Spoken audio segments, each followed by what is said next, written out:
2017 ഗുജറാത്തിലെ ആഭ്യന്തരമന്ത്രിയുടെ മുഖത്തേക്ക് പ്രതിഷേധത്തിന്റെ ഭാഗമായി ഷൂ വലിച്ചെറിഞ്ഞ് പ്രതികരിച്ച ചെറുപ്പക്കാരൻ 8 വർഷങ്ങൾക്കിപ്പുറം ഗുജറാത്തിന്റെ നിയമസഭയിലെ സാമാജികനായ കോൾമയിർ കൊള്ളിക്കുന്ന കഥയെപ്പറ്റിയാണ് സംസാരിക്കുന്നത്. 22ാമത്തെ വയസ്സിൽ ഗുജറാത്ത് പോലീസിൽ സർവീസിൽ കയറുകയും മേലുദ്യോഗസ്ഥരുടെ സ്വജനപക്ഷപാതം കണ്ട് മനസ്സും അടിച്ച് ജോലി രാജിവെച്ച് റവന്യൂ സർവീസിൽ കയറുകയും ചെയ്ത ഒരു ചെറുപ്പക്കാരൻ.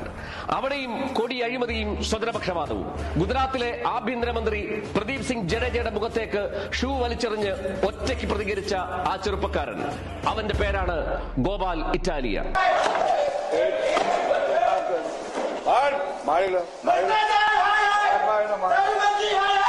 ഇന്നലെ രാജ്യത്ത് ഫലം വന്ന 5 നിയമസഭാ സീറ്റിൽ 50% വോട്ട് നേടി മോദിയുടെയും ഷായുടെയും തട്ടകമെന്ന് വീമ്പ് പറയുന്ന ഗുജറാത്തിന്റെ മണ്ണിൽ ആ ചെറുപ്പക്കാരൻ തന്റെ വിജയക്കൊടി പാറിച്ചിരിക്കുകയാണ്. ഭരണഘടനാ ക്ലാസുകൾ നടത്തിയും നാളൊട്ടുക്ക് നടന്ന് ചെറുപ്പക്കാരെ സംഘടിപ്പിച്ചും നിയമബോധവൽക്കരണം നടത്തിയും ഗുജറാത്തിലെ മനുഷ്യരുടെ മനസ്സിലാണ് ആ ചെറുപ്പക്കാരൻ ഇടം നേടിയത്. സാധാരണക്കാരന് വേണ്ടി പൊരുതാൻ ഒരു മനസ്സുണ്ടെങ്കിൽ, ആ മനസ്സിന് ധൈര്യത്തിൽ എഴുന്നേറ്റ് നിന്ന് ചോദ്യം ചോദിക്കാൻ തന്റെ ഇടമുണ്ടെങ്കിൽ, ഏതൊരു സാധാരണക്കാരനും നിയമനിർമ്മാണ സഭയിലേക്ക് കടന്നു പോകാനുള്ള ഒരു പ്രസ്ഥാനം, ഒരു പ്ലാറ്റ്ഫോം ഇന്ന് ഇന്ത്യയിലും കേരളത്തിലുമുണ്ട്.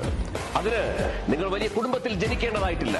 ഒരു നേതാവിന്റെയും പെട്ടി ചുമക്കുകയോ പാദസേവ ചെയ്യുകയോ ചെയ്യേണ്ടതായിട്ടുമില്ല. 10ഉം 12ഉം വയസ്സിൽ ഞാൻ തുടങ്ങിയ രാഷ്ട്രീയ പാരമ്പര്യമാണെന്ന് കോൾമയിർ കൊള്ളിപ്പിക്കുകയും വേണ്ട. 25ലെ ലോക്കൽ സെൽഫ് ഗവൺമെന്റ് ഇലക്ഷനും 26ലെ നിയമസഭാ തെരഞ്ഞെടുപ്പും ചെറുപ്പക്കാരെ, നിങ്ങൾക്ക് ഈ ആം ആദ്മി എന്ന പ്ലാറ്റ്ഫോം അങ്ങനെ ഒരു അവസരം ഒരുക്കുന്നു.